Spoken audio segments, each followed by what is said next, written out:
So he managed to pick up this BMW E46 for $1,200. It needs a lot of work, but I think I can fix up everything with it, and without spending too much.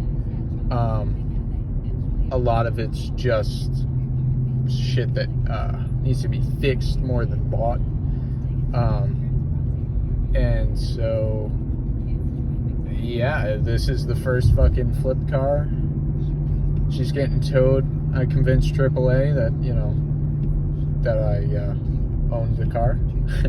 I technically do now, but yeah, I had to kind of deal with that. So this guy's bringing this back to my crib, and we're gonna get her in the garage, start fucking fixing her up, and see if we can make a profit on this. And yeah, it should be fun. Should be very fun.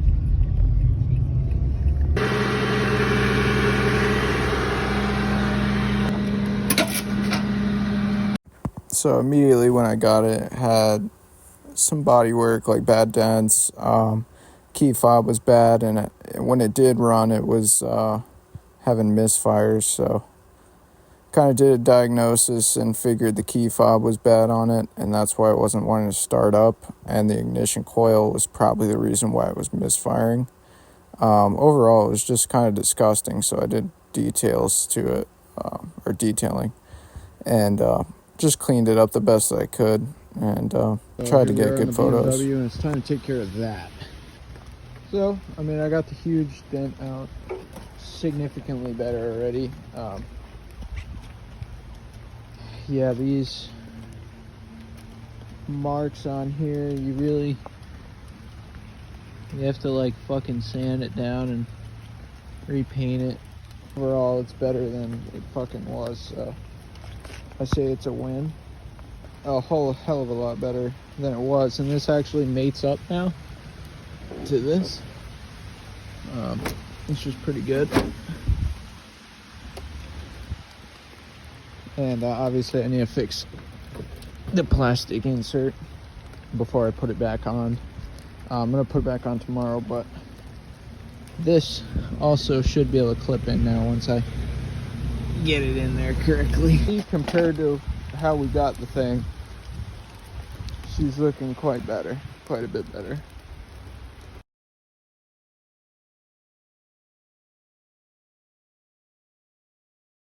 So I picked up a BMW that had a bad key, so this is how you program a new one. You're going to want to buy an unprogrammed key in an AK90 unit.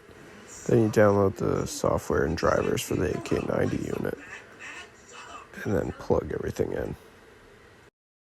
Once you get to this part of the install, you're not able to go forward if you don't have any serial number or any of that, so just put that in. Moment of truth, will this work?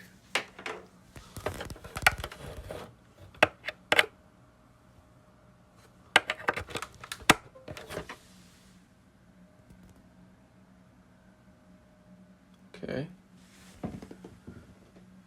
The computer recognized it.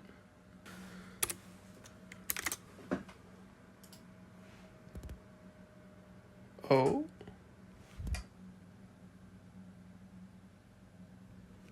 Okay, that made a noise. It looks like we got the fucking software from the fucking early 2000s. Oh my god, yes, dude. So I immediately had an issue with it not scanning the key. So pulling out the housing that it's in made it so that the key sat more as if it was sitting in the ignition, and that seemed to be able to read the key. If it says 86, you know that you're good, that it's an unprogrammed chip. Now here's the old key that I got with the car.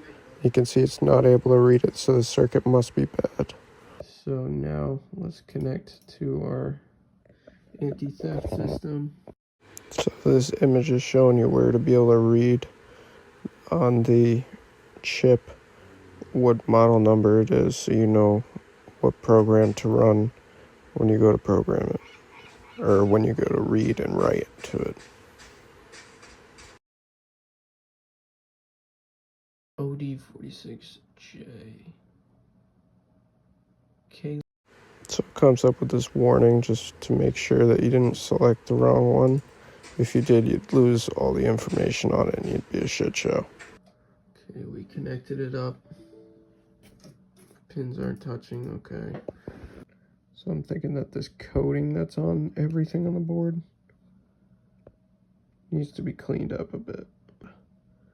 Get a connection. Alright, have cleaned those up. Kind of the best I could here. Seems like there would definitely be more contact there at the bottom. Of course, I was still having problems until I took a sock underneath it and held it on really tight with one hand. And it's the only way I got it to read, but it worked. After it reads, it's going to show you all the different keys that are used or lost. You can enable or disable them from that menu. You want to write the new key onto whatever is new here. Okay, now I'm just writing that back, basically saving from what I can tell. And then I'm going to save another bin file. I'll just label it after program or after programming, something like that. Let's see. Okay, we're good. So I just clicked on number 5 as being used, the key status, so that it knows. And then I'm going to hit right back to EWS and click on that correct one that's on your chip. Otherwise, you're going to lose everything. It's writing that back. Right, so now when I plug in the new key, it says it's key number 5. So hopefully that just programmed our EWS. So you want to carefully put this back. You're so fucking cooked. Yes, okay. We got it back in there. Hopefully we don't have to go back into this system because that sucked. Now we just have to reinstall this, plug it back in, and then see if my fob's gonna work. I'll still need this to get etched into this, so I'll have to go to a locksmith or something if this key works. So when I bought the car, it actually came with these extra set of rims, and they were Type 32. They were actually quite expensive, and I managed to get $500 for them, which was pretty sweet. So we're back on this flip BMW, and what we did was cleaned up the interior as best as we could get it. We took off like some stickers, just little things, reinstalled like all the fucking plastics, panels, everything. Once we fixed the key fob situation, we've been able to turn it on and drive it around. The ABS wire that was snapped, I rerouted so it's not like directly in the path of like people being able to like get snagged on it. But it was snapped in half, so we soldered that up, and now the ABS light shut off.